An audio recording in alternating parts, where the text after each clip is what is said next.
Yeah.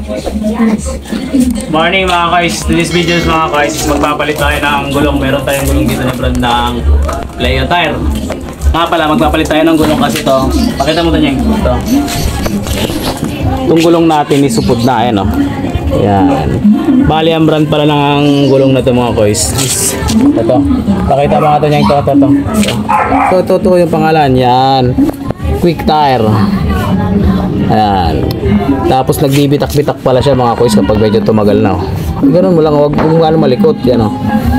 Yan, nagbibitak-bitak siya, yun ang kapangitan niya. Yan o. Kumbaga ano to yung stock.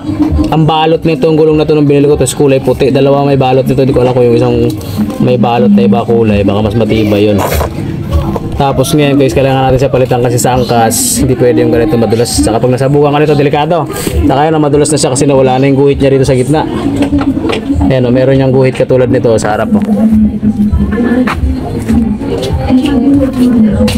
Yan o, diba? Ito naupod na. Kapag natanggal pala yun mga koisis, madulas na siya, kaya na mapapalitan na natin siya. Ang size nga pala nito mga koisis, asa na ba? Ayan, 110 by 80, size 14 pang scooter yan o. Tapos ayan yung lapad niya. Ayan, upod na, diba? Wala na yung guhit niya dito. Madulas na siya kahit sa pintura, ay delikado kasi sa angkas yun. Tara nyeng, ito lang yung ulo. Pala guys, yung gulong na to ay ano to? Ayan o, Leo Tire, Red Box Leo Tire. Magkakalaga lang to ng 154 sa Lazada ko ito nabili. Kasama na yung SF niya. Then, i-unbox natin mga kois kung okay ba. Post mo muna niya. Tignan mo yung oras na tumatakbo. Yan, pakita mo to.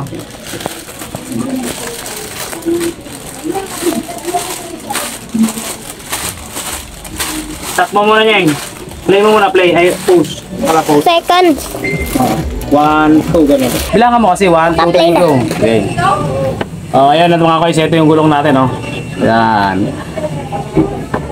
Ang size ng gulong natin mga kois is 100 by 80. Pero kung susukatin mo dun sa dati kong gulong, parang isa lang din yung lapad niya. Kasi konti lang naman, kasi 110 lang naman ang nilamang nun. Ayan, ito yung pangalan ng gulong natin mga kois. Red Box Leo Tire. Ito mga kois, gawa to ng local. Ang ibig sabihin ng local is gawa ng Pinoy, gawa ng Pilipinas, gawa natin dito sa bansa natin, no? Hindi siya ibig sabihin peke, yung mga China, yun yung mga fake. Sabi local, gawa rito yung gawa ng Pinoy, gawa ng Pilipino. Kaya maganda rin siya tingin ko kois, oh, ang lapad oh. Diba? Tsaka maganda yung spike nyo. Tapos makapal din siya. Ano, ang kapal oh. Ayan oh. Oh, diba? Ang kapal. Yan o. Ayos diba? Kaya ito na ikakabit natin mga kois, tara. So ayan nga mga kois, nandito na tayo ngayon sa shop kung saan tayo magpapakabit ng gulong. Dito nga pala ito mga kois sa may MacArthur Highway sa may Dalandanan, lagpas konti ng Pure Gold Valenzuela. Nga pala dito ako nagpapakabit sa shop na to kasi mas mura siya at saka meron siyang machine na ginagamit para sa gulong, diba? Hindi na kailangan yung sikwat-sikwat. Pala, alam mo ba kung magkano lang singil niya rito sa akin? 620 pesos lang, pero ang binabayad ko is 100 pesos na. So ayan na nga, sinisimulan na ni pare ko. Alam mo baklas dito ng gulong kasi wala nang ano. Yung may-ari ng shop mga kois. Sugat yung max. Sikwat-sikwat.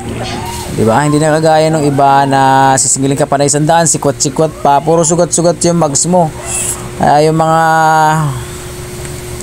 motor na mga may pintura pa yung mags, dito mo na lang dalhin, no? 50 lang. Baklas kabit na yan mga kois, oh. Pwede mo pa nga palagay ng sealant. Kaso wala nga pala akong dalang sealant nito kasi hindi pa ako nakabili ng sealant. Tsaka bago pa naman yung gulong, tsaka ko na siya lalagyan ng sealant pag na-flat na siya. Yan. Nga pala mga kois, yung quick tire natin na yan is tumagal din niya ng 37 weeks. 8 months yata yun. Na-upload ko din pala yun sa Facebook Reels ko. Makikita nyo yung comment nung tignan nyo ko ilang weeks yun. Lumalabas dun is 37 weeks. Sulit na rin siya, kaso nagharap pa ako na iba na mas mura kasi mas masyadong mataas na presyo ng quick tire. 110 size by 80. Magkano ko nabili yan sa 10th up pa, sa bagsakan pa ng gulong yan. Nabili ko yan sa halagang 1,650. Eh ngayon yung Leo Tire na ipapalit natin mga kois, nagkakahalaga lang yan ng 1,054 kasama na yung SF ko. Ayan, di ba pare? Ayan mga guys, so kaya dito ko gusto magpakabit kay pare ko kasi kita mo naman kinikis-kis niya pa yung mags, di ba? Makakita ka pa sa iba ng ganyan. Diretso salpak na yan, kaya iba sumisingaw. Di ba? O, kita mo, nililinis niya pa yan para mga kabilaan niya, no? Di ba? So ayan na mga guys, sasalpak na niya, di ba? Sulit na sulit yung 50 pesos mo dyan, guys, oh. 50 pesos lang singil niya dyan, pero binabayad ko dyan mga guys 100. Nagugustuhan ko kasi yung servisyo niya.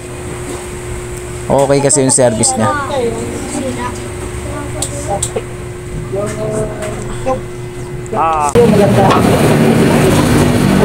Dati wala pa silang gawa niyan eh. Kaya meron na sila mga tubeless eh.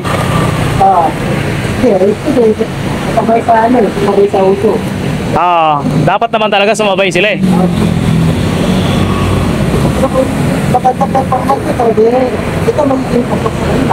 Oo, lalo sa mga angkas.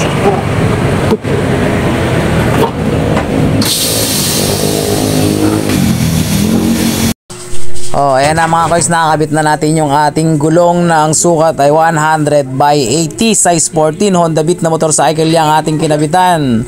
Saktong-sakto yan sa lahat ng scooter mga guys, bukod lang sa mga NMAX basta size 14. So ayun lang mga guys.